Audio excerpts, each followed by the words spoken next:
Of course, when Season 5 of Star Trek Lower Decks dropped, it wasn't just Episode 1 dropping on the 24th, they also dropped Episode 2, Shades of Green, and that's what I'm going to be reviewing today. So, first, let's just address basically the little description on Paramount Plus. Quote, Tendi races to stop a conflict while Boimler and Mariner race to stop capitalists. Unquote. And I just like how they just went out and said capitalists. And honestly, Star Trek has really been really clarifying that they are a post-scarcity and socialist economic society, that they don't revolve around capitalism. They've been doing that a lot more lately, really stressing that as how the Federation operates. And people say Star Trek isn't political. Some of this stuff dates back to Gene Roddenberry, though I think they're doing a little better than he did. I'm just saying. But let's actually discuss the episode. So, kind of like how Dos Cerritos, the first episode, was really focusing probably the greater part of the plot on what the Cerritos was going through. Here, well, yes, the Cerritos plot is really important and all that. The heart of the story is Tendi's story. So that's where I'm going to begin. So basically they're fighting a pirate war with the Blue Orions, which apparently are technically a part of Orion society, as they all do answer to the Pirate Queen or whatever. But anyhow, so Tendi and her sister are having a strategy session, but it's also clear they're just, being sisters, messing around, eating snacks and all that. Like, you could tell those sisters. And probably really good for them. They probably haven't had a chance to truly be sisters in quite some time. And this gave them an opportunity. So, it's kind of crazy how, the pirate war is like, yep, just two factions of pirates. So, apparently the Blue Orions, yeah, they're not a really wealthy or well-off faction. But apparently the Pirate Queen doesn't want them fighting anymore, so forces them to do a race that has not been done in centuries to resolve the dispute. But also doing this Tendi's sister, which, by the way, their family name both is Tendi, so I should probably be calling Tendi Dawnn to make sure I don't confuse them all. But anyhow, her sister was acting a little bit strange, so, Tendi Dawnn, she wants to figure out what's going on. And, yeah, her sister probably should have known better. Once Tendi has the mind to figure out something, she'll figure it out. Remember, she once tracked down an unidentified patient in the ship's medical database to give the annual physical, and it turned out that patient was the doctor, and she went and broke her own arm to get the opportunity. So, yeah. Tendi figures it out. It was actually quite simple. She just read her sister's logs, and it turns out her sister is pregnant.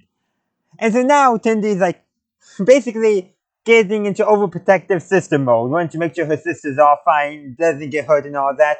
Turns out Tendi Dawnn, she's the only one who didn't know, because apparently according to Orion custom, since Dawnn is the current mistress of the Winter Constellation, she'd have to stay on Orion for 14 years to train her niece to be the next mistress of the Winter Constellation. So, what they end up doing, hiding the truth from her. So that way she could go back to Starfleet, which really does show that her family does care about what she actually wants. And of course, things don't go well in the race. The Blue Orions, they cheat, and then Tendi thinking, let's just make it tie that way we all get to keep our wealth. Yeah, the Pirate Queen did not like that, and basically declared both houses lose everything. But thankfully, because of what's going on with Cerritos, Tendi's family is not totally, out of their pirate wealth, for that of a better term. So let's actually talk about what Mariner and Boimler are doing. They're leading an away mission on a planet that has recently joined the Federation, and they're getting rid of all their money. Just destroying it and all that, having parties in the streets and all that.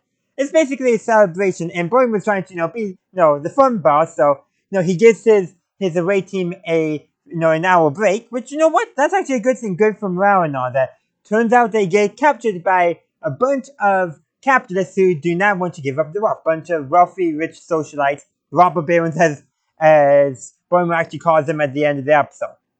But thankfully, because of all his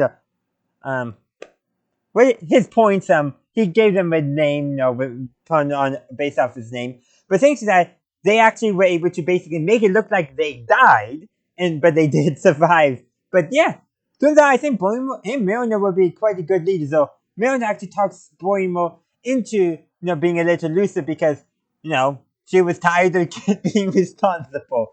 But this is kind of an adjustment for them learning, to be leaders.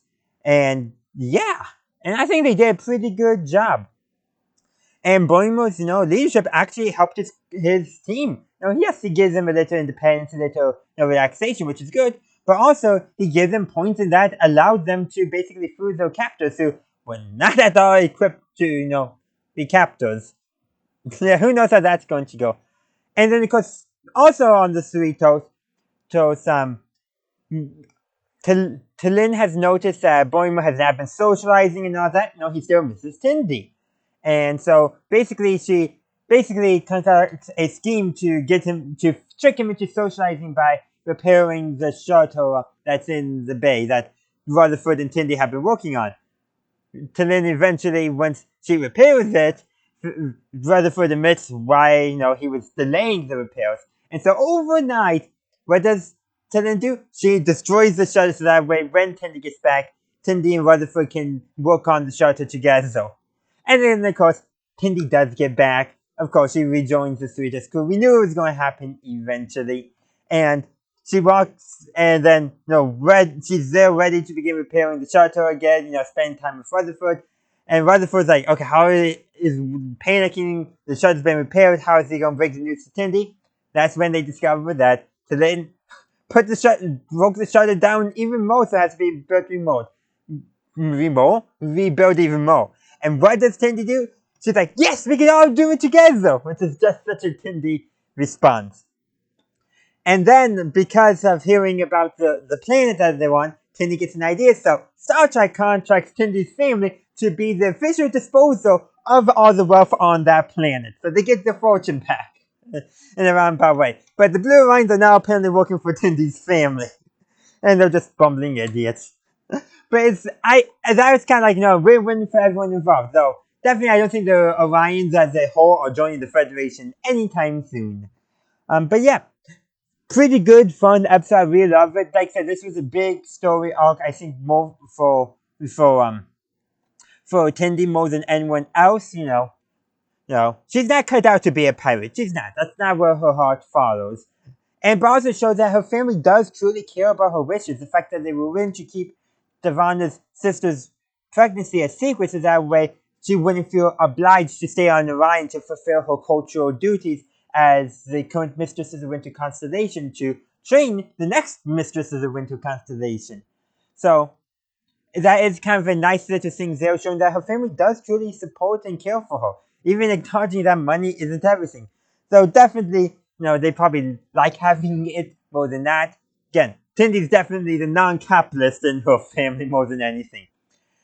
But what else is there to say? Mariner and Boimler both get, to express some of their concerns about leadership, but show that they're actually pretty good leaders. So it's really seeing Mariner trying to be the responsible one and Boimler trying to be more the fun one. But then again, they both do pretty well. Mariner does great in unpredictable situations, and Boimler, he is actually a really good planner when he's not overthinking it. And it turns out, I think, by having people that he's responsible for, he's not overthinking as much. And then Rutherford admits more that he misses Tendi. And when they reunite and all that, it's just such a sweet thing there. I ship them. And then, of course, Tallinn even has her character arc, too. She recognizes that Rutherford wasn't socializing, so was trying to trick him into socializing, but also then realized, that his connection with Tendi and working on the shuttle together meant something special to them, and that she shouldn't have taken that away from them when Tendi does return. She's Vulcan, so she's probably seeing it in a very logical fashion. Well, according to Vulcans, she's highly emotional, but she's still a Vulcan by human standards. But yeah, like I said, good fun episode. It was good seeing a little character development for Tallinn as she, better understands human emotion and all that. Okay, and Orion's emotion as well. Also, too, I kind of want to know more about how Orion society works, because while they're definitely a matriarchal society, there's at least one Orion family that is real dominated, the Blue Orions of all people, or are they just they're non-Orions who are members of the Orion Syndicate? Who knows what's going on with them? But it is some interesting questions there. But I also have to wonder too, because we've seen two different shades of green for Orions. I wonder if the lighter shade, like Tendi, are the ones that don't have the female hormones, or pheromones, I should say, while the ones that's the darker skin do. It's just wondering, something I wish we could learn more about, because the fact that maybe not all Orions, have pheromones is a really interesting part of the society that I really want to learn more about. But that was even brought up in this episode. It's just something I had on the back of my head. And something else I want to mention, since I did mention it in my review for the last episode, the title sequence. It's getting even more crazy with that battle. There's Borg, Romulans, Pakleds, the crystalline entity, the world probe is there. What else is there now? Those were there all before. Vijo's there now.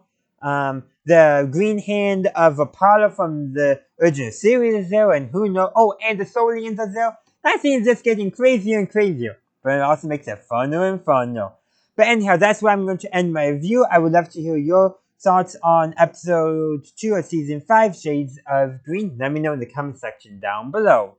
Thank you for watching my video. I do hope you enjoyed it. If you did, please be sure to give this video a like and share. Also, consider subscribing to my channel to stay up to date on all my latest content. In the meantime, thank you for watching, and as always, have a good day, a good night, wherever you are. May the force be with you always.